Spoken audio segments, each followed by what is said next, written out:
It's time for HawgSports Live from HawgSports.com, a division of 24/7 Sports, presented by Crain Automotive. The Crain Team's got 'em. Visit them online at crainteam.com. And now with the latest breaking updates on HawgSports, here's Trey Biddy. What's up, everybody? Trey Biddy with HawgSports.com, HawgSports.com. Well, the second scrimmage is wrapped up, and we've got some intel out of that. KJ Jackson has been named the starting quarterback. We talked about that on the Walk and Talk yesterday. If you haven't watched the Walk and Talk, be sure to go check that out. And, there's, 12 days left until the season opener against North Alabama in Razorback Stadium. So we'll talk about everything that we've learned. I've probably seen, with all the open stuff, probably 40% total of the 15 practices that we had in the preseason. And, of course, probably saw about 50% worth of the practices that were in the spring. So I've got an educated opinion on how things might go this year. Kevin Bohannon is going to be joined by us also. All that more on today's episode of Hog Sports Live.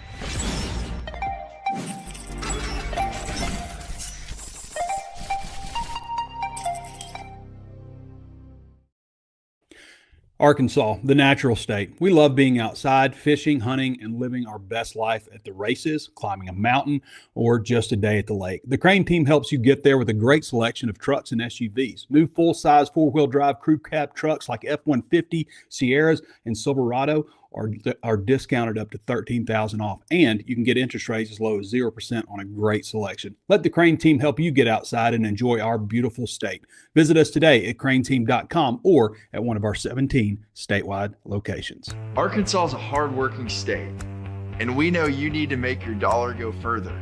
Crain Team's the home of affordability and a simple buying process. Fuel economy, great financing rates, and low prices. We've made it easy. Get up to 40 miles per gallon when you shop new Kia K4 or Hyundai Elantra. Your choice, just $22,995. Or new Sportage Tucson, just $399 a month. The Crain Team is here to put you on the road today. Visit crainteam.com. All right, we're just 5 days away from college football, guys. This Saturday, there's actually some decent games. You got North Carolina and TCU. That's an 11 o'clock game on ESPN. You can check out NC State and Virginia in an early ACC conference match at 2:30 on ESPN. And Stanford, Hawaii, maybe there's a little intrigue. Florida State, New Mexico State. I think Memphis, UNLV will be interesting to watch, obviously with Arkansas's connection there, to see how Memphis is doing now without Ryan Silverfield. This one is at Allegiant Stadium in Las Vegas, Memphis, UNLV. That's a 9 o'clock game. But also, if you want to get a jump on things, get a look at North Alabama on ESPN Plus. You can watch their Week 0 game against Samford. So get an early look at North Alabama and see what they've got. Hey, one more time, we've got just a few more days left on this promotion, but Hog Sports is 60% off. So if you want to follow along the season with us and all of our breaking news, insider information, and just knowing what's going on, nobody does it better than Hog Sports, the number one independent source on Razorback sports and recruiting. It's 60% off right now, or you can sign up for 1 month at just $1. But the 60% off deal is really where it's at. $56 for the entire year. You guys, you don't have to be a math genius to know that breaks down to $1 a week to get all of your Razorback news, a true one-stop shop for all of your Razorback coverage. So come check us out. It's one of the reasons we're one of the largest sites in the entire 24/7 sports network. All right, from the scrimmage Saturday, we don't have complete stats, but we have a few key plays. And we'll talk about KJ Jackson here in just a little bit also. But Arkansas ran 104 plays on Saturday. This is the second and final scrimmage. It was a 9:15 p.m. start time. They had a morning practice last time, kind of get you ready for the Georgia game. And then they have a later practice, which is important to get under the lights. New LED lights. I'm told, when you're down on the field, you can really tell how much things are illuminated more with the LED lighting system. But it's important to get out and practice, as Silverfield was saying yesterday, for a night game. You don't want your first experience playing at night to be the only time you practiced at night. So I think that was important to do. But TJ Hodges had a 15-yard run. Jasper Parker had a 16-yard run. A.J. Hill had a 25-yard pass to Chris Marshall. Hill had a 12-yard pass to Antonio Jordan and a 35-yarder to Courtney Crutchfield. KJ Jackson, here are his notable plays. 15-yard pass to C.J. Brown, 12-yard pass to C.J. Brown, 22-yard touchdown pass to C.J. Brown, all on the same drive. And then he came back on his next drive and had a 68-yard touchdown pass to Chris Marshall. Marshall, who had a 96-yard catch from A.J. Hill in the first scrimmage and also had, I think, a 34-yard touchdown catch from KJ in the first scrimmage also. And then later, after Jackson's 68-yard touchdown pass to Chris Marshall, he had a 29-yard pass to C.J. Brown. Hank Hendricks had a 17-yard pass to T.J. Hodges. Jamari Hawkins had a 21-yard reverse for a touchdown. All right, on the defensive side of the ball, Carter Stoutmire stood out, 2 interceptions. Kamori House had a pick 6 for about 40 yards and also had a fumble recovery. I think it's interesting, and we'll talk about this in a little bit, but Carter Stoutmire and Kamori House both started at their previous schools. Carter Stoutmire was the starting safety, one of the starting safeties at Colorado the last 2 years, and Kamori House was a starting linebacker at North Carolina last year. And now they're both at the hybrid star spot. Antonio Sandal Bascom had a sack. I think he's really come on. David Oakey had a sack. Bradley Shaw had a TFL. And there was only one field goal. Max Gilbert was good from 28 yards. So a little bit shorter scrimmage than they had the first time, but those are the notable stats. All right, here's Ryan Silverfield. We're going to talk some quarterback stuff. Here's Ryan Silverfield talking about why KJ Jackson was selected. This is about minute 49. Obviously, we just made the announcement that KJ Jackson will be our starting quarterback. Excited about him and his role as QB1 with the future of our program. He's done an excellent job. So has A.J. Hill and all of our quarterbacks leading up to today in that decision. It wasn't an easy decision, but a very confident one we made as a staff. All right, and it wasn't because of lack of talent by the others. It was a great mix of guys competing for that starting role. So very, very confident moving forward with him as our starter and leader, and have high expectations for all the quarterbacks to continue to compete and battle every single day because it's college football and you never know what could happen. But excited to name him the starter and move forward with that, and the rest of the team will rally behind him and continue to support the rest of our quarterbacks. I think it was one of those, we were literally, there were some days it was back and forth, and it was true quarterback competition. I mean, there's times that, where KJ had 2 good practices in a row, and then AJ had the better practice. And I think what ultimately we decided was, they both looked really good on base downs, right? They both were doing really good things in Skelly and being able to lead the offense in different situations. But ultimately, it came down to the actual situational football. And I believe a quarterback, in order to have success, has to be really efficient in those things. You guys hear me quite often talking about 2-minute offense, 4-minute offense. The check plays, the different things that come up, right? Is it a 2-minute situation before half? Looking at the clock, putting us in the right situation, seeing the blitz checks. And AJ did a great job with that. We thought KJ had the slight edge in that, and I think ultimately that's going to give us the best opportunity to have success moving forward. So we based it more so on situation football because that's real quarterback play, and that's where you get to see the biggest difference in those two. A slight edge in every category. I would agree with that. I don't think that KJ did anything super dynamic in practices where you're just like, oh, this guy is, I didn't see that out of him. Now, there were a lot of numbers that we would get or things I would hear about after the open periods of practice that, and I went to, every minute that was open, I watched every minute in the spring and in fall camp. But there were times, when they were closed, and there are things that you'd hear, like the scrimmage on Saturday. We didn't get to see any of that kind of stuff. I would see things, like I saw KJ the last couple of practices throw 2 interceptions. I saw him throw one to Tay Lockett on a skinny post, kind of a pretty deep ball intended for Ismail Cece right at the goal line. And then I saw him throw one yesterday. I saw him throw an interception to Miguel Mitchell in the end zone. So it's not like he's been just perfect. What KJ has to do, in my opinion, is manage this team, not throw interceptions, not fumble the ball, manage the team, keep them ahead of the change. They're going to throw a lot of throws to the sideline.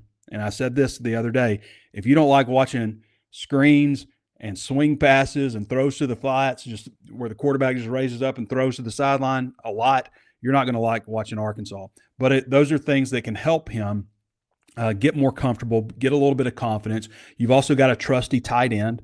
And we've also seen, Ty why am I spacing on Ty's last name? Lockwood? Ty Lockwood, the transfer from Boston College. We've seen him make a few plays here and there these last couple of weeks also. That's been really encouraging, I think.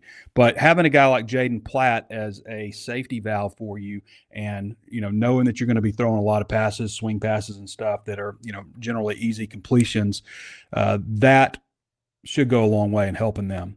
Barry Lundy used to say stuff like, when he's talking about his completion percentage, he's like, those are real passes. None of this like screens and all this stuff that people throw now. These are like downfield passes on my completion percentage. But anyway, teams across the country are starting to name starting quarterbacks. Tennessee just named their starting quarterback as a true freshman, Faison Brendan. To me, that's a little scary. For me, it is. And I'm sure the guy's electric and everything, but like if I'm Josh Heupel and my seat is a tad warm right now, that would make me a little bit nervous. And there's a couple of ways you can go about recruiting quarterbacks in this conference. You see some teams like Tennessee has done, putting all their eggs in one basket with a 5-star recruit who, costs millions of dollars to bring in. Or you can go get a proven guy out of the portal, which may cost you, like Brennan Sorsby at Texas Tech when he was still going to play there was like $5 million. The kid at Duke was like $6.5 million. But you could probably get a guy that's pretty capable for 2.5, 3, Isn't that crazy to say that? The real elite programs can do both. They can have a veteran starter like, Alabama did this through bringing guys in through the high school ranks, but they had Ty Simpson. And then last year they brought in Keelan Russell, and Ty Simpson started. And now Keelan Russell, after a year under his belt, is going to start for him, which I would feel more comfortable starting a guy that has a year under his belt versus starting a true freshman. Texas did that with Quinn Ewers when they had him, and then they had Arch Manning, as a 5-star that they brought in. You might have bigger upside bringing in like a 5-star quarterback, but you also got bigger bust potential. And I want to talk about that a little bit. We'll look at some past quarterbacks. You might have maybe a more steady, proven guy if you bring in a transfer. So I say that, and then, you got guys like Joe Burrow, who was a transfer, and he turned out to be pretty darn good for LSU. So I don't know. I think that there's a little bit bigger risk. Before we get to that, I'm going to break down some of this stuff with these past quarterbacks. I would like to tell you about our friends over at Bittle Armstrong. You guys know how much I value long-standing relationships, and I've known Bo Bittle for 25 years. When I needed car insurance, homeowners insurance, business insurance for HawgSports, I called Bittle Armstrong because he and Rob Armstrong and their team have over 100 years combined experience. They work with you just like Auto Owners Insurance works with them. You can expect local support from somebody you know. If you have questions about your policy, you just call them direct rather than some 1-800 number. Auto Owners Insurance intended it that way so you don't have to wait on hold forever. Do not settle for a generic policy. Wherever you are in Northwest Arkansas, give Bittle Armstrong a call at 479-443-0808 or visit ba-ins.com. Auto Owners Insurance owns an AM Best rating A+ Superior, and they trust people like Bo to work for you. Bittle Armstrong Insurance, coverage you need and people you trust. So let's play KJ. I want to play KJ first before I get to this discussion on how some 5-star quarterbacks over recent years have panned out. I think it will surprise you. But here's the KJ video. This is 121, just me asking him a question, him reacting to being named the starting quarterback. Yeah, KJ, congratulations on being named the starter. I'm just curious how that unfolded and your reaction and everything. Yeah, me and AJ, we've been battling all camp, and I think we truly made each other better all camp. Every single day came to work with a lot of excitement, a lot of energy. Coach Krams brought us in his office today and kind of broke the news to us and told us that, we still both got to go out there and compete every single day and be the best players that we can for the team. KJ, what do you think you learned about yourself through this battle, just having to, compete with somebody for this long? Yeah, I think I wouldn't have it any other way. I think the battle definitely made me a better player. At the end of the day, I had to show up and come to work because AJ, all the quarterbacks in the room are great players. So I think it was truly just competing every day and, being able to bounce back from days that you might have thought you lost today. So you just got to bounce back for those type of days. And I think that's something I'm going to keep in my mind going into the season. For sure. Yeah.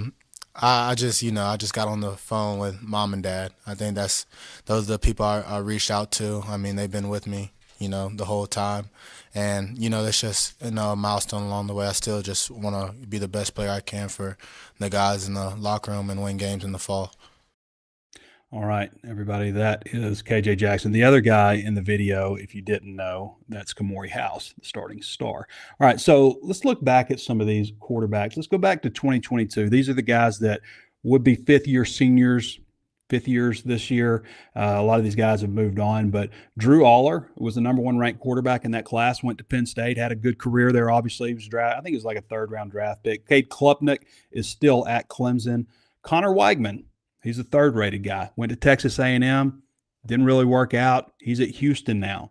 Ty Simpson at Alabama. Devin Brown at Ohio State. You guys know him? No. What about Walker Howard at LSU? He's starting there? No, he transferred to Ole Miss. I'm not sure what happened to him. Gunnar Stockton at Georgia. Nick Evers, you remember him? Doesn't ring a bell. Malik Murphy at Texas. I'm just saying, okay, so that's 2022. Some of these guys panned out, some of them didn't, and that's the way it's going to go. That's why I'm saying it's such an investment. Arch Manning's the number one rated quarterback prospect in the class of 23. Nico Iamaleava is 2. Dante Moore is 3. Good job. Good job getting these 3. Not that that's the order that you would put them in necessarily, but that's not a bad 3 right there. Jackson Arnold at OU. It didn't really work out for Jackson Arnold. Malachi Nelson at USC. Jaden Rashada. Jaden Rashada is at where is he now? Is he at Mississippi State maybe? Where is Rashada? Yeah, he's at Mississippi State. Transferred to Mississippi State. But he went to Arizona State originally. Yeah, I mean, I could keep going down this list. There's Avery Johnson at 9. But there's so many names on here that you would not recognize. How about 2024, DJ Lagway? He committed to Florida. He's at Baylor now. He hasn't necessarily lived up. Dylan Raiola, starting quarterback for Nebraska right now. Julian Sayin, who originally went to Alabama and then went to Ohio State, obviously. Anybody remember Luke Kromenhoek, number 4 ranked quarterback prospect in the country in the class of 2023? He signed with Florida State. He is now at South Florida. Walker White. You guys remember Walker White? Good kid, good family. Went to the wrong school in Auburn and transferred to Baylor and is now at UCA. CJ Carr, obviously, at Notre Dame. Aaron Nolan. You guys remember Aaron Nolan? He went to Ohio State. Where is Aaron Nolan at now? He's at – where is he? Memphis. That's right. He's at Memphis now. So from Ohio State to Memphis. Ethan Grunkmeyer. I mean, guys do you remember Ryan Puglisi? Went to Georgia. A lot of these, it's literally 50-50. Some of them turn out to be stars. Some of them just don't pan out at all. 2025 class. So this is still a pretty young group and not bad at the top. Bryce Underwood, Michigan. Keelan Russell, Alabama. Tavian St. Clair. I'm not sure what's going on there. I mean, a lot of these guys are going to be, young players. Who knows on them? So probably a little bit early to tell. And of course, 2026, Cassine Henderson, who is Houston's got Connor Weigman and Cassine Henderson. Cassine Henderson's the number 1 prospect in the 2026 class. Went to Houston. Jared Curtis is going to start at Vanderbilt. Faison Brennan is going to start at Tennessee. And then, you got a bunch of guys that who knows on these guys. It's just too early to tell. So odds are, you got a very 50-50 chance. You put all your eggs in that basket about quarterback. it's 50-50. You could be very wrong on that guy, getting an elite top 10 type of quarterback.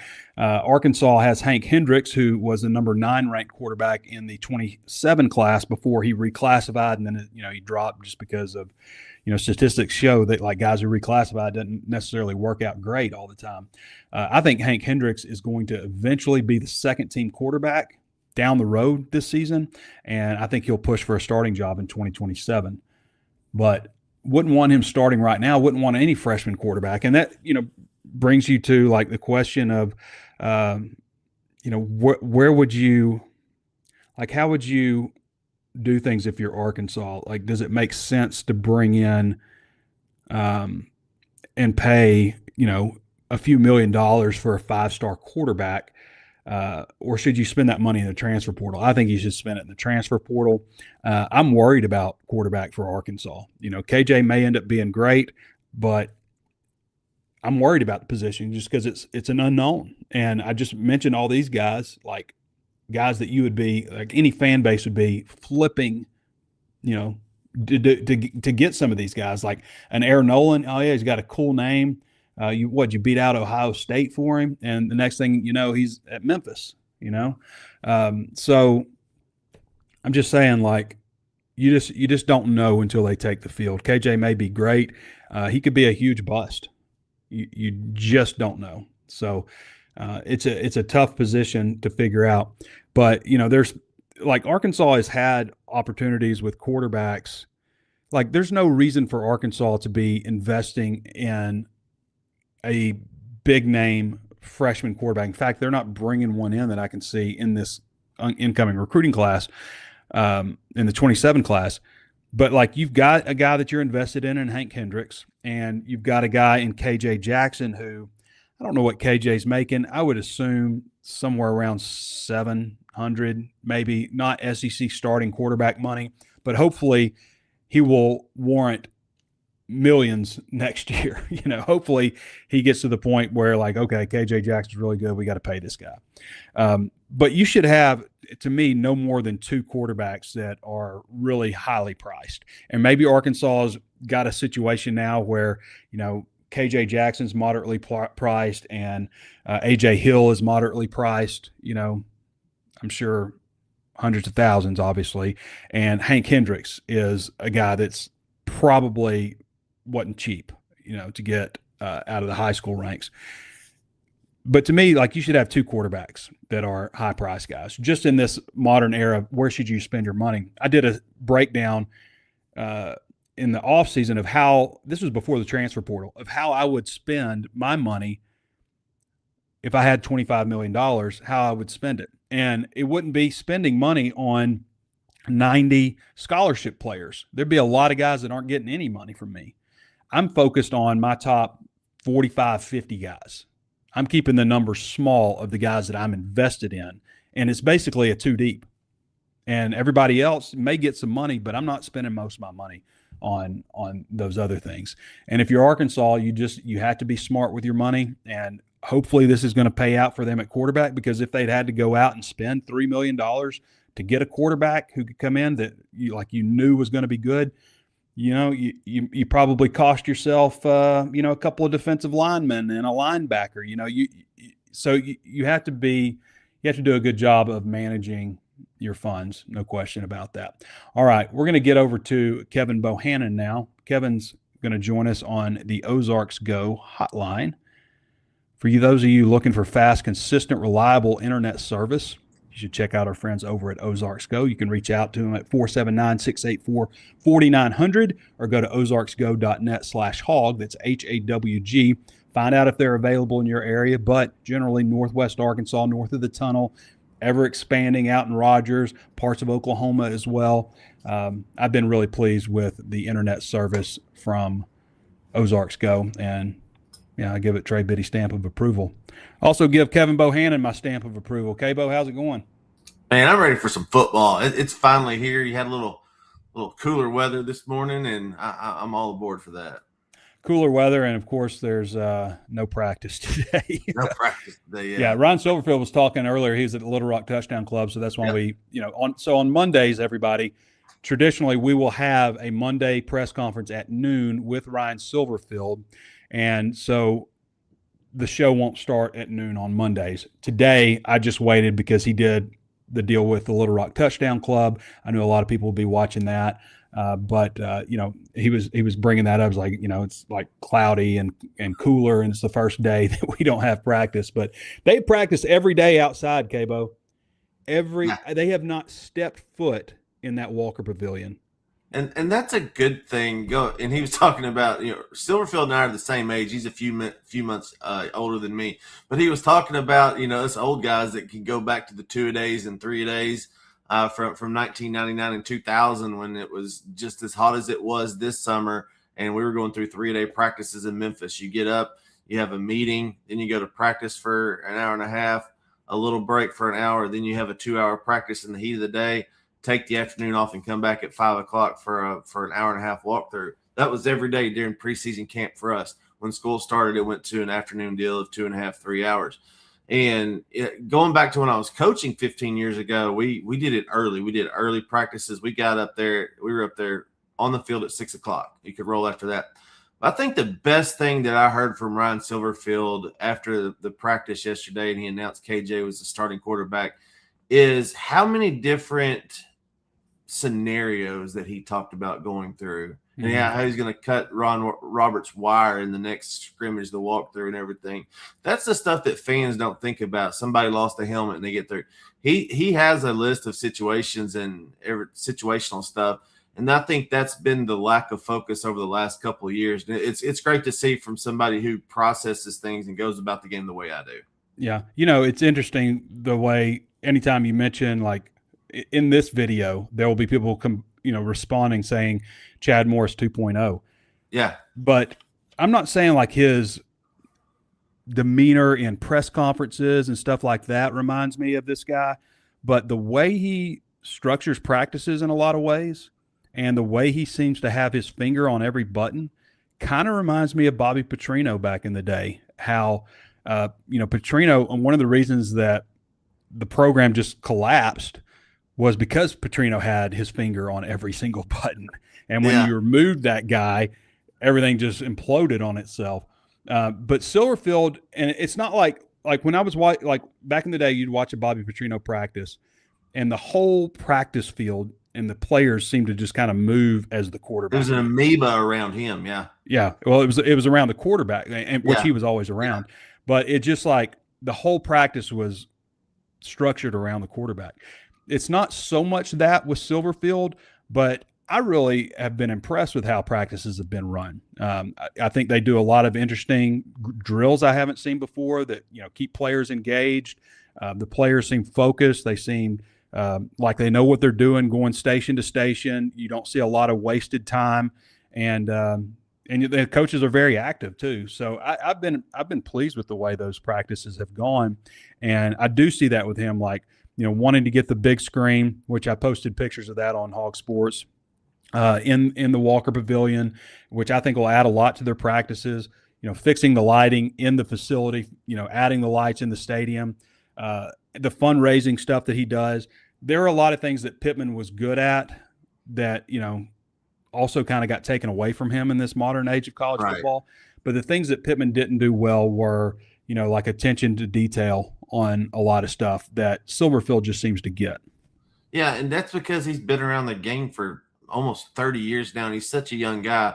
So he's been able to, live through certain periods of college football and adapt to those. So he's in the age where he's young enough and can adapt to the nuances of the changing game, but still have a little bit of that old school mentality that Cramsey and Chip Kelly, come from back in New Hampshire. And the thing about Silverfield, you mentioned the comparison to Petrino.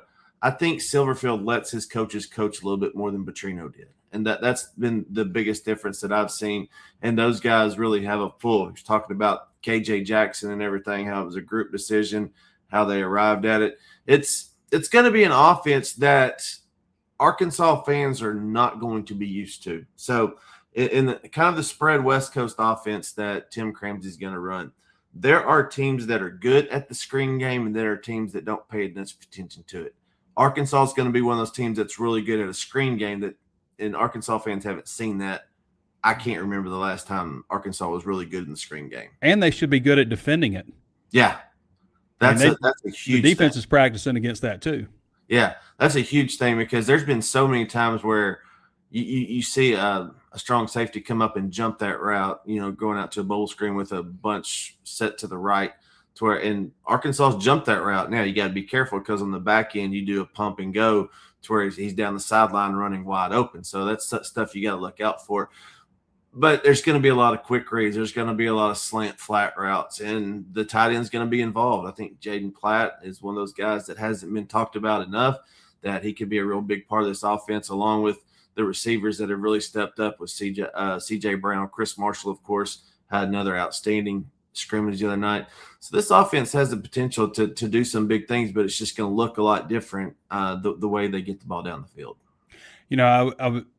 I'm not a Brett Bielema hater. I always liked Brett and appreciated him. I didn't appreciate the way he kind of took everything down with him as things kind of fell apart. But one of the stupidest things that he ever did at Arkansas was when they had a bye week ahead of the Auburn game, and they basically scrapped all they were doing on offense, and they implemented a hurry up, no huddle offense to run against Auburn, who has been practicing that with Malzahn for years, one of the innovators of that offense, and whose defense had been practicing against that type of offense for years, and Arkansas is just going to come in and, we surprised you. We're running hurry up, no huddle. You never would have thought it.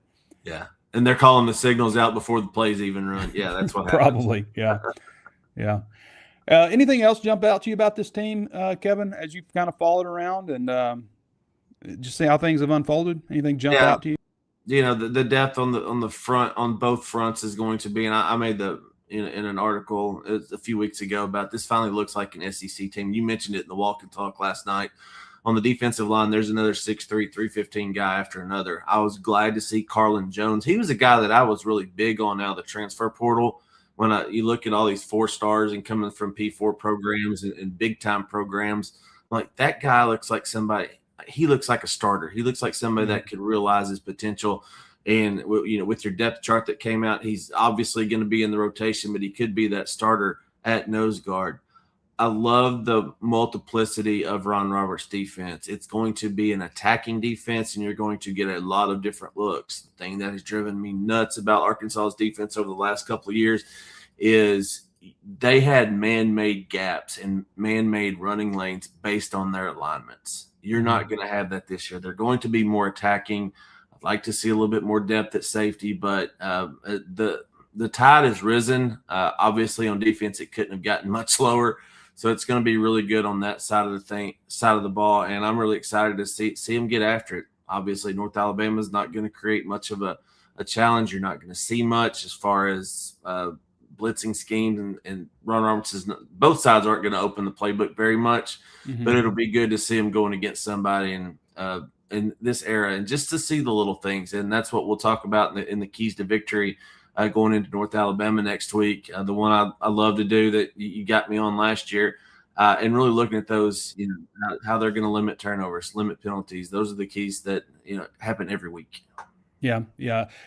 I'm still like in the camp of 4 wins, just because of the conditioning that I've experienced over the last 14 seasons, and my concern at quarterback. But I also am excited about this season because I also feel like there is the potential in this team to surprise me, because there is so much newness with a new coach, a new coaching staff, new quarterback, some new players on offense. Obviously, I don't think that they will be as explosive on offense as they've been in the past, but my hope is that they can manage things better. They're not a high penalty offense.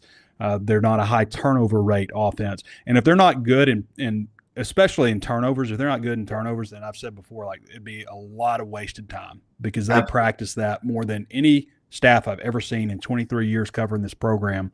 They practice it more than anybody. And then defense, I just think the personnel on defense, top to bottom, is so much better than it was last year. I think the depth is better at most spots. I'm like you. I still wonder about safety.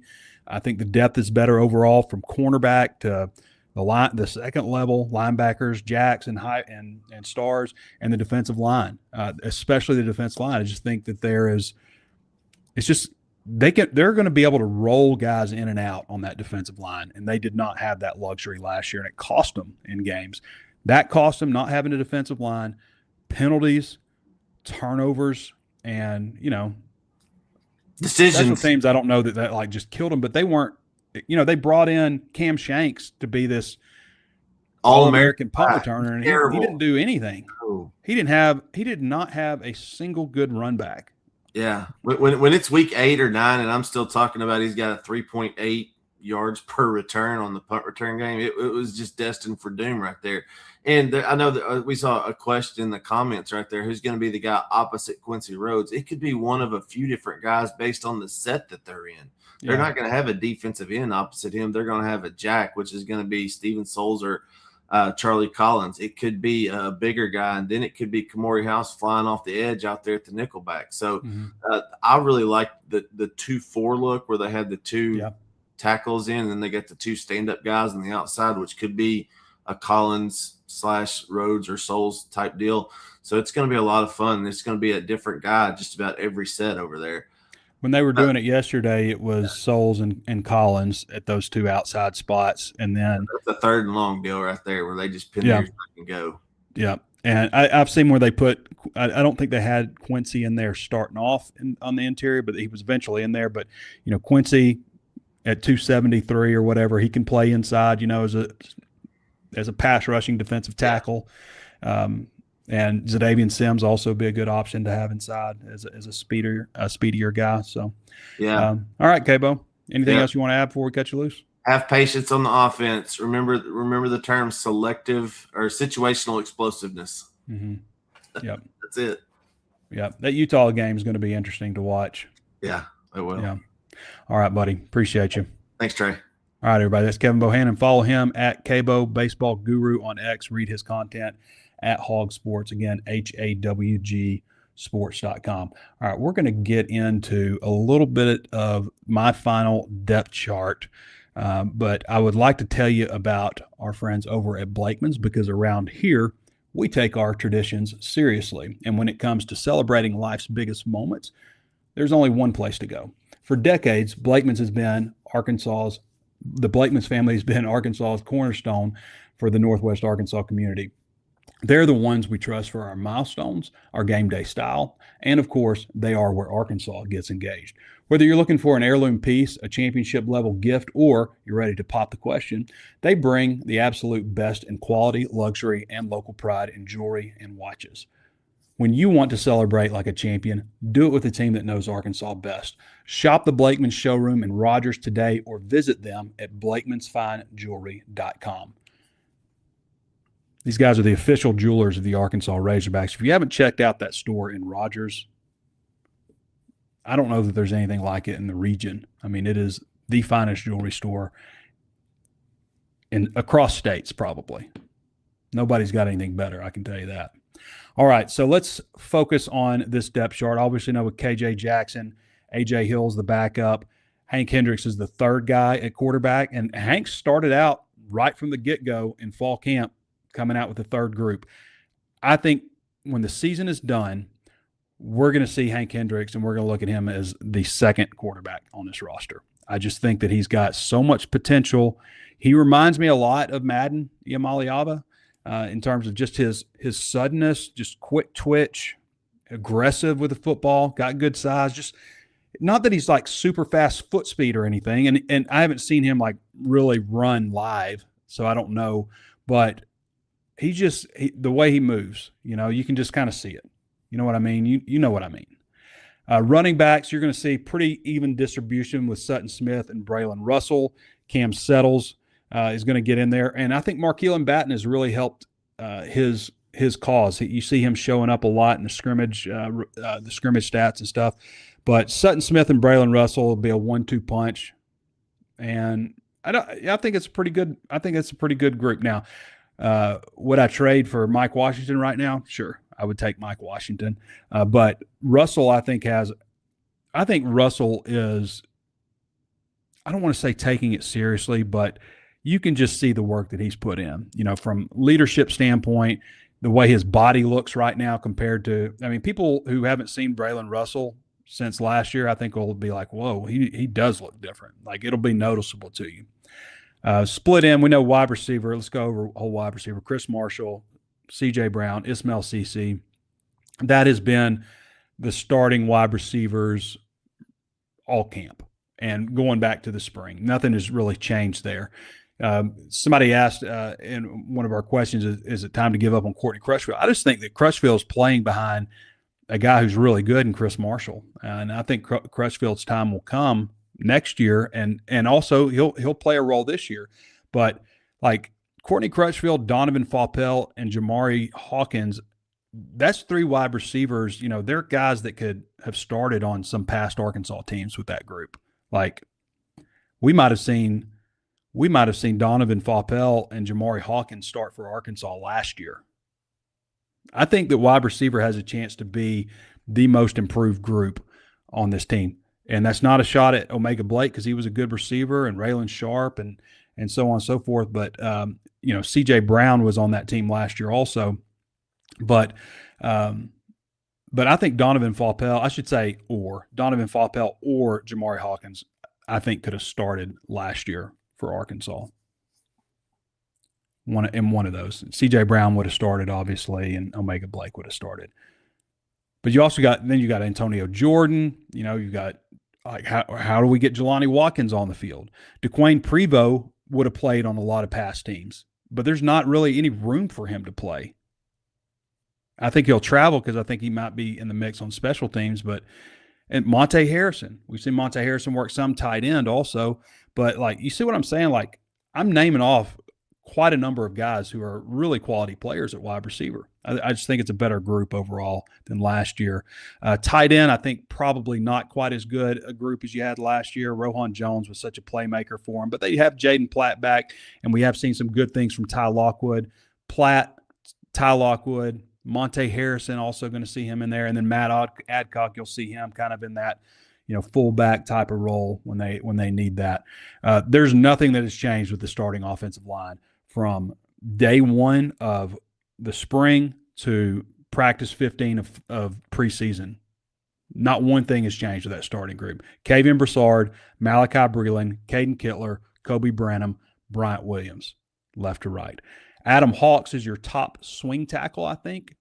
Josiah Clemens has a lot of potential. I think that there will come a time where we might see Adam Hawks start next year at right tackle. It wouldn't surprise me if Josiah Clemens pushes for a starting job in some capacity. You've got Malachi Breland at left guard and Kalen Kittler and Kobe Branham. Those 3 guys have all started, for their respective schools last year.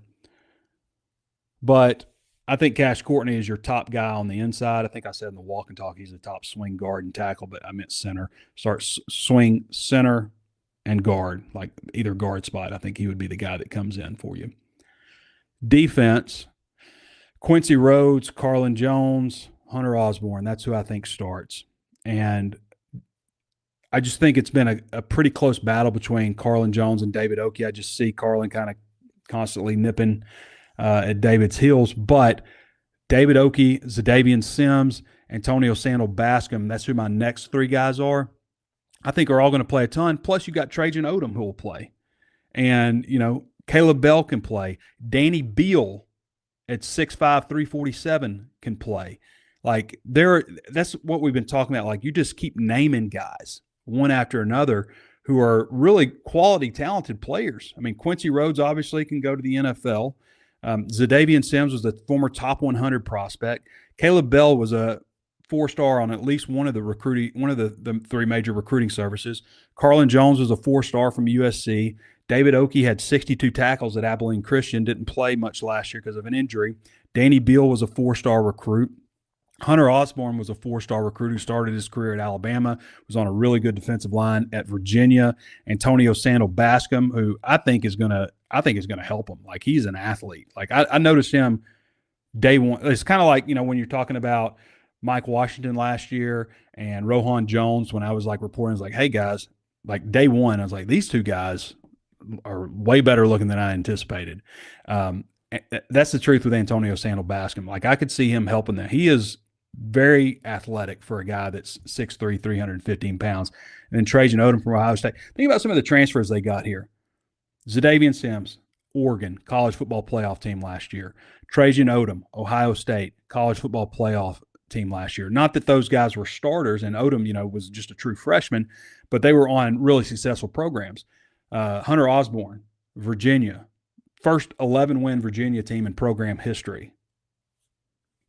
Just saying, like, there's some guys that coming in, that were on some really successful teams.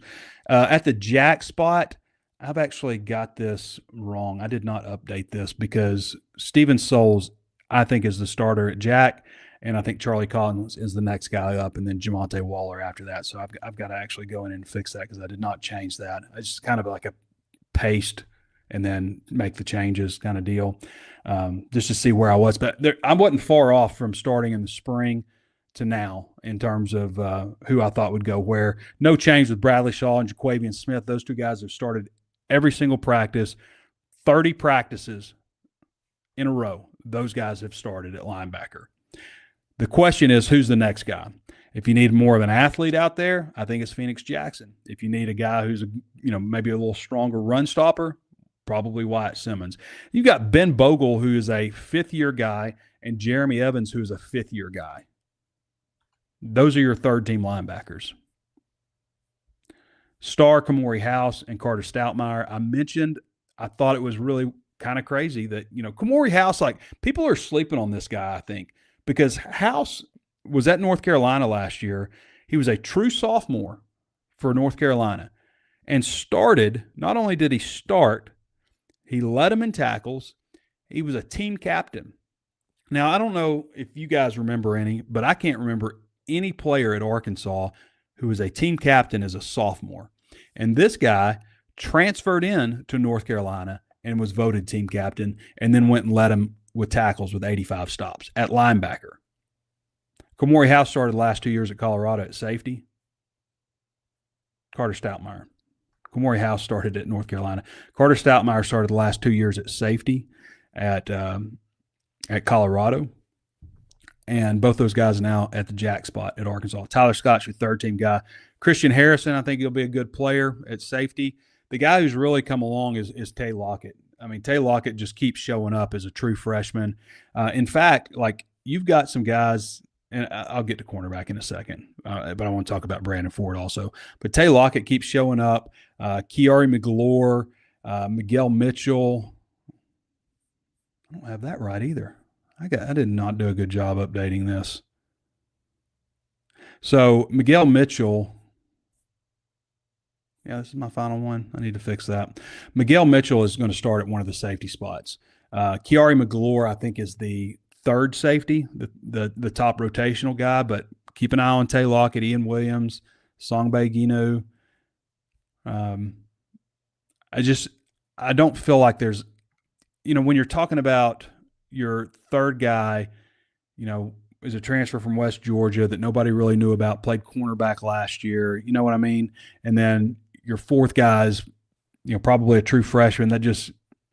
It tells me a little bit there. So a little bit concerned at safety with the overall depth.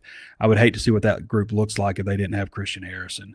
A cornerback, Shelton Lewis, I think this is interesting. Like 66% of the time in the spring, Lakai Rowland was the starting left corner estimate. I would say about 80% of the time in camp, Shelton Lewis has been the starting left corner. And I project Shelton Lewis to be the starter. The transfer from Clemson. Lakai Rowland transfer from Maryland. Brandon Ford, I think, is in the mix there, but I think he's probably third team right now, but he's a guy that I could see possibly moving up.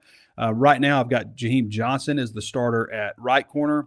I say right now, like he's going to be the starter. He's the one consistent guy throughout the 30 practices so far. Braden Lee, I would say, is probably a top backup there. But DJ Harrison is a guy that finds himself around the football all the time. Like, to me, you've got three corners, Shelton Lewis, Jaheim Johnson, Lakai Rowland. And then you've got Brandon Ford, Braden Lee, DJ Harrison. Two groups. Max Gilbert at kicker. I'm not even sure who's going to be the kickoff guy, but when I saw him doing special teams and they were working on onside kicks, it was Max Gilbert working on that, but it could be Braden McAllister. He kicked off for Memphis last year. Gavin Rush, to me, is the only punter option that they have on the team as far as like an SEC quality punter who, gets you that 4.5, 5 second hang time and boots it 45, 55 yards. Long snapper Adam Johnson. So that's my opinion on that group. All right, we're going to get to some questions. If you haven't signed up at Bet Saracen, you should do so. Sign up at Bet Saracen and if you put $25 down on your first bet and you use the promo code BIDDY250, BIDDY250, there's also a link below on YouTube if you're watching on YouTube. You can get $250 back in bonus bucks to use on Bet Saracen. So a pretty sweet deal. Gambling problem, call 1-800-GAMBLER. Arkansas is 41.5-point favorites over North Alabama in week 1. They've already got the lineup, of course, for the Utah game. That has fluctuated a little bit between 8.5 and 9.5 right now. Arkansas is 8.5-point underdogs. And Georgia Bulldogs, week 3, Arkansas is 16.5-point underdogs. Bet Saracen is Arkansas's #1 sports betting app. Arkansas's Fab 5 for Bet Saracen. Yo, Sid, what spread you checking out, man? I'm checking out the Hogs on Bet Saracen. Rainwater's exclusive specials and tons of Bet Saracen options make it Arkansas's favorite sports betting app. And they take more action on the Hogs than any other sports book in the world. Guys, I am confident it's because we do their TV ads. I agree with that. Amen. Bet Saracen. Give me an opportunity to fix that error that I had on. I don't know why I did that. Was it what? Oh yeah, I also messed up Jack. I had Steven Souls behind Charlie Collins, and I think that Steven Souls has emerged as the first guy. Get this fixed. I've got it right in my comments, but I didn't have it right on the thing. It might have been a save error. All right. Now I can rest easy there. All right, we're going to get to your questions. See if we got anything interesting. It's from Jurassic Pork. Who could end up being an all-SEC player, first, second, or third team? I'll start with this question. You got 2. First team, first, second, or third team? Okay. Let's start offensive line. I could see maybe one of those 3 interior guys possibly. Kittler or Kobe Branham or Malachi Breland. I could see that. I could see Chris Marshall having the kind of season. I mean, he's going to be Arkansas's go-to receiver. I could see that possibly. Jaden Platt is a possibility. And who knows, maybe if Braylon Russell stays healthy, I think he could be a 1,000-yard guy. And if you're a 1,000-yard back, then you have a good chance of being all SEC. I mean, these are not all going to happen, obviously, but potential guys. Defensive line, Quincy Rhodes, obviously. I could see Hunter Osborne potentially. Bradley Shaw, potentially. Joker Johnson, potentially. He also says, who do you think will lead the team in the major categories? Sack, I think Quincy. Receiving yards, I think Chris Marshall. Rushing, I think Braylon Russell. And touchdowns, I think probably Russell. I mean, if you're not including passing touchdowns. Pittsburgh Squealer and tackles, I would say Bradley Shaw. He didn't list that. Pittsburgh Squealer says, would you agree that this is the most manageable schedule we've had in the last few years? I know they are top 5 in strength of schedule everywhere you look, but that's pretty inaccurate. I mean, I would ask, first of all, you don't know what all these teams are going to do. Rhett Lashley said it best the other day, we don't know who's good. We don't know who's good. So how can you say somebody has the toughest schedule in the country? Arkansas's is tough. I'd feel a lot better if that Utah game was in Fayetteville week 2. I know that. But I've said this before. If you can knock off Utah, you can start and should start 3-1. And if you can start 3-1, you can build a little bit of momentum. To me, the Utah game is the key to Arkansas getting to a bowl game. Because if you win that, again, you're 3-1. If you don't, then you're 2-2 starting out. And then that makes it like you run into some must-win situations. College Station, Texas A&M is going to be tough. That's not to say Arkansas can't shock them and beat them. Like, people will say, Trey, you're crazy. Like, it happens every single year. Teams that you think are invincible or nobody's going to beat, somebody eventually beats them, because usually only one team wins the national championship, and a lot of times nobody goes undefeated.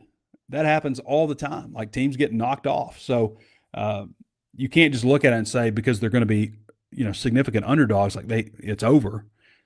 Things happen. Tennessee in week 2, they're going to be starting a freshman not week 2. Hell, what am I talking about?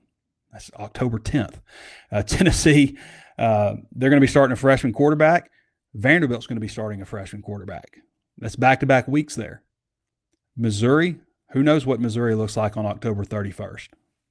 For a lot of these teams, it could depend on how things start off, where the momentum goes.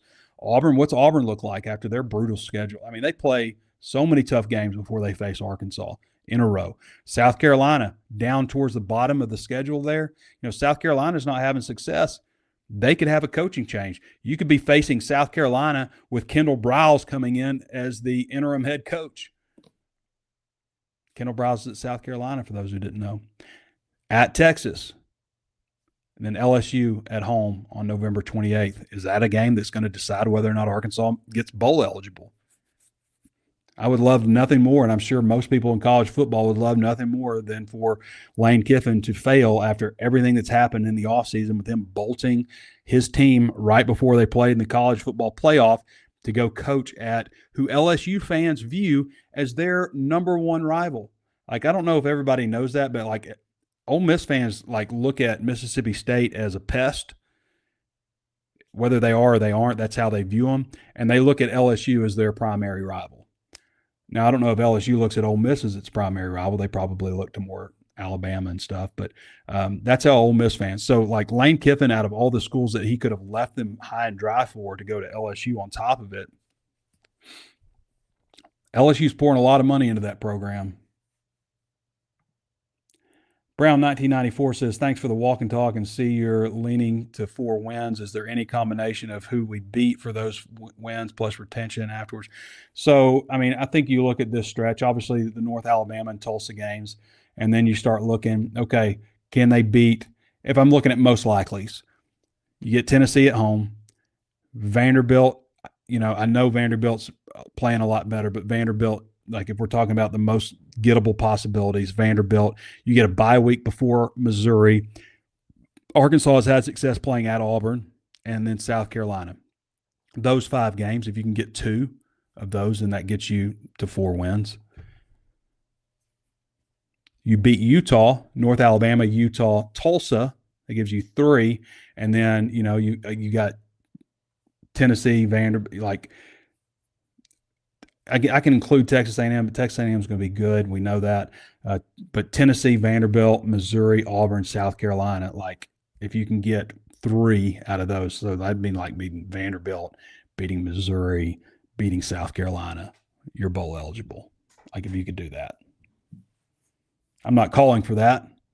People say all over the comments, hoopla, Trey Biddy, Kool-Aid drinking Trey Biddy. Don't buy it, don't believe it, and all this stuff. And I'm just but I'm predicting them to win 4 games. And last year I said, I don't really like how I ended up picking, because I said they're either going to win 4 games or they're going to win 8 games and nothing in between. And then when I did my final prediction, I was I'll just do the average and pick 6. But that team last year should have won 6 games. And secondly,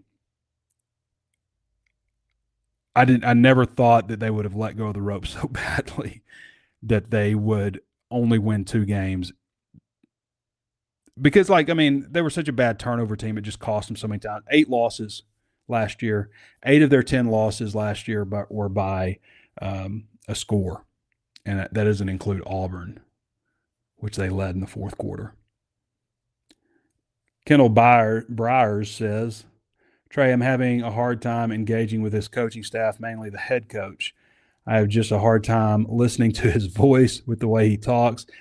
Has that been an issue for all of you media guys, or no? I don't know what you're talking about really, but he's just kind of coach speak. That's what he is. And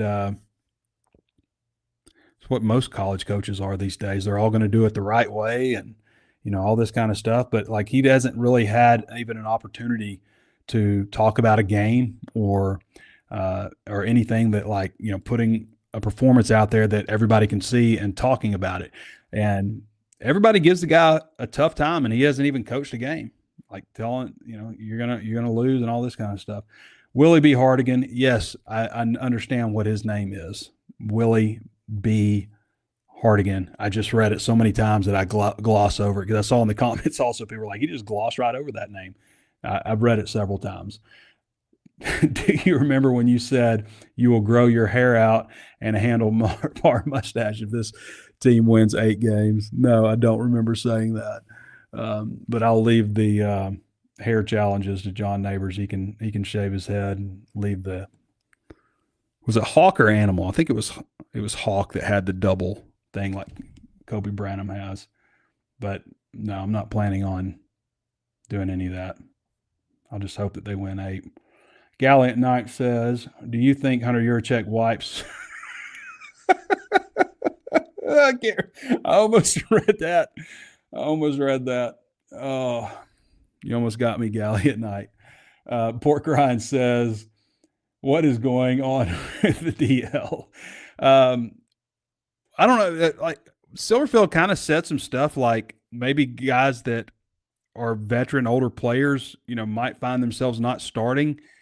I don't know who he was talking about exactly. Maybe he's talking about Okie, because he also talked about – now, okay, I'll say this. I don't feel like he was talking about linebacker, because linebacker he mentioned both of those guys. He mentioned Jaquavian – actually he said Ja'Cory Smith, but he just misspoke. But Jaquavian Smith and Bradley Shaw.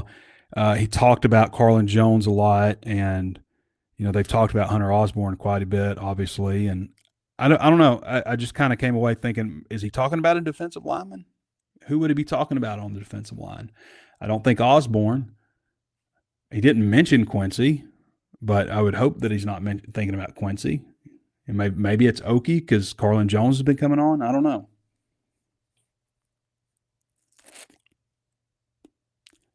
You heard me says, hypothetical, if KJ performs in the top half of the quarterbacks of the SEC, has a great season, what do you think our ceiling is, and how many wins would you predict? If KJ Jackson performs among the top half, like we come away and say he's one of the 8 best quarterbacks in the SEC, I think Arkansas goes to a bowl game. If that's what we're saying at the end of the year, like he was one of the top half of the quarterbacks, then I think Arkansas goes to a bowl game. Chad Razorback says, I'm not predicting that again. I'm just saying if he is that. Chad Razorback says, why are you so worried about quarterback? KJ had 2 games where the snaps last year, and the majority that against good SEC defenses, and he put up some decent stats. He's never been in a critical situation. Like he didn't – like the Texas game was decided when he got in. The Missouri game, they weren't – that was a – what was it, 31-17 or something, but he wasn't even in the second half of that game. They played tail the whole time. So that's what concerns me. Like teams can go in and put up stats and stuff. Like you watch a basketball game between 2 teams and it's competitive. And then when it's time to turn it on the last, 5-10 minutes, the best team usually turns it on. Same way with football. Like you can say, like think of how many times you played Alabama and like, man, played them tough for 3 quarters, just fourth quarter just got away from us. No, the best team just stepped up and took the win. That's what the best team usually does. Those critical moments at the end of games, we have not seen him in those situations. So that unknown, it's not KJ himself, it's the unknown, because every team in the country right now, not every team, but a ton of teams across the country are starting a first-year quarterback, and a lot of those guys are going to suck. And some of the guys will emerge as stars like Mendoza did last year. Nobody had Mendoza winning the Heisman Trophy or Indiana winning the national championship, certainly. But like last year, if I'd have told you, okay, so we're going into last season, and I tell you, all right, you can have Arch Manning or Fernando Mendoza. Who is Fernando? Well, he transferred from Cal. He's going to be Indiana's starting quarterback this year. You would laugh in my face, wouldn't you? I'm just saying it is an unpredictable position. And I just ran over all those 5-star quarterbacks. Half of them suck, and half of them turn out to be pretty good. And those are the 5 stars. It's just it's a difficult position. And like as good a coach as like Kirby Smart is, remember in 2020 when Georgia came here, they had Stetson Bennett on the roster. They chose not to start him. They went with the other guy. Well, he's bigger. He's more athletic. You know, he's got all these intangibles. Stetson Bennett came in and in the second half of the game, and he just turned the game around. And they just ended up blowing Arkansas out after Arkansas fought him for a half with that other quarterback who wasn't very good. You just don't know. I mean, people can act like they know. The coaches can act like they know. Nobody knows until you get out there and start playing a game. There's just no way to tell. It is the most difficult position to evaluate because we see guys who are specimens who suck at quarterback. And we've seen guys who do not have all these great physical skill sets and are fantastic quarterbacks. NEA Hog 12 says, could KJ Jackson be more of a gamer than a practice player due to his ability to run, a la KJ Jefferson? I hope so. Yeah. I mean, absolutely. Matt Jones was that. Matt Jones was a better gamer than he was a practice player. NEA Hog 12 says, is it time to temper career expectations for Charlie Collins and Crutchfield? I'll tell you why it's not for Collins. Going into last year, Quincy Rhodes played his first 2 years. Quincy Rhodes saw less action his first 2 years than Charlie Collins saw his first 2 years. Year 3 for a defensive lineman, in this case a Jack, is often the time where they like kind of pop on the scene. But Quincy Rhodes, there was nothing Quincy Rhodes had done that made you say, like, this guy's going to be an all-SEC guy next year. You know, he started for him and had 8 sacks, but Charlie Collins this year is at the same stage in his career as Quincy Rhodes was last year. So, no, you can't count him out.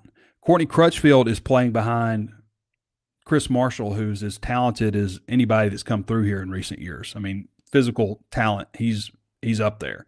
I don't know, I'd like say he's like Traylon Burks, but I'm just saying he's a very talented wide receiver, and that's who Courtney Crutchfield is playing behind right now. So, no, I wouldn't close the door on Crutchfield. And a lot can happen throughout the season. A lot can change.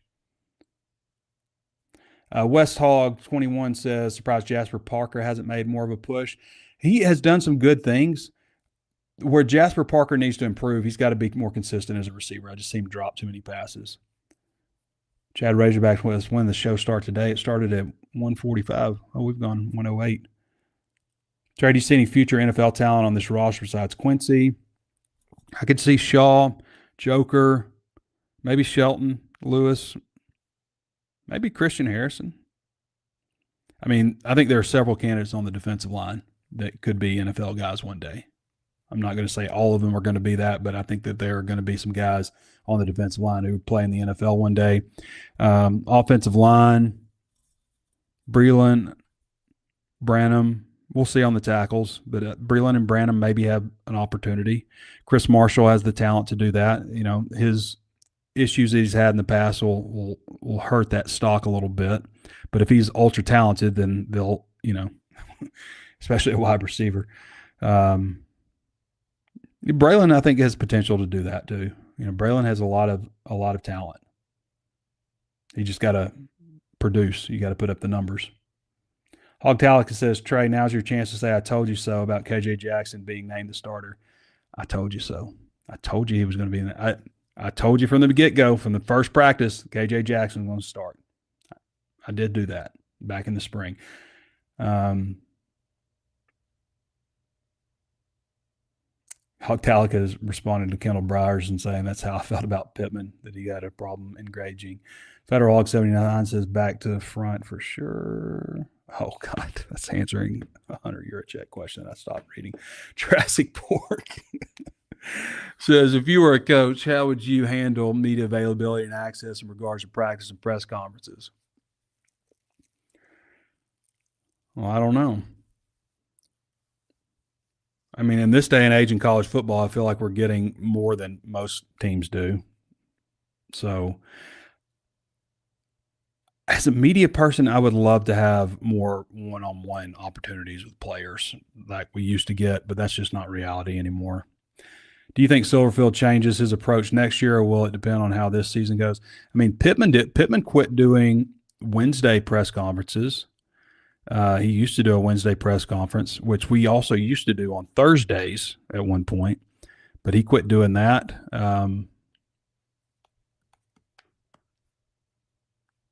Yeah, I don't know. I don't know if he will or not.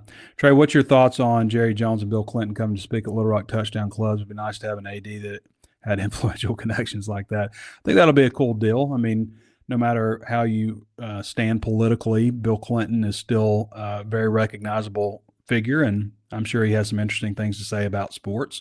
I doubt he's going to get up there and talk about politics. You know, he's there to talk about sports, so that's fine with me. And I should be fine with most people, I would think.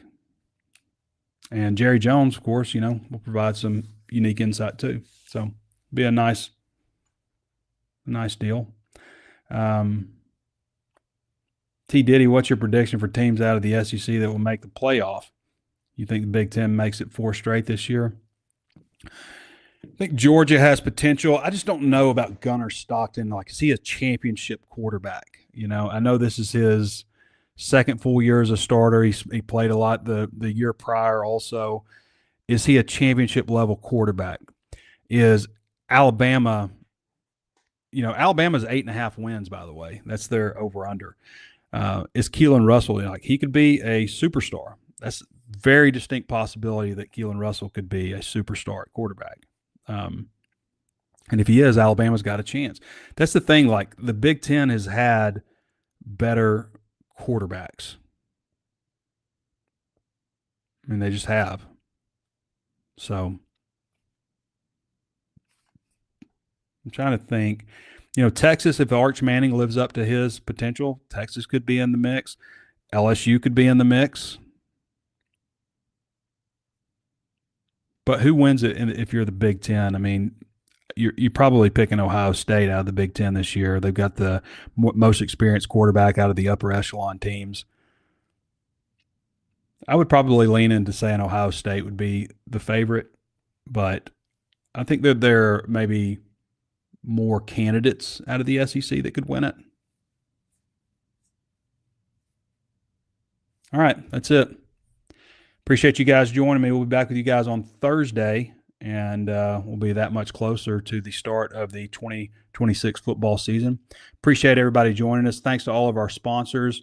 Support them. They support us. They support Razorbacks also. So there's a reason that we have the sponsors that we have, and it's because they all support the Hogs as well. All right, everybody. Thanks for joining me on today's show. This has been Trey Biddy with HawgSports.com. We'll catch you next time.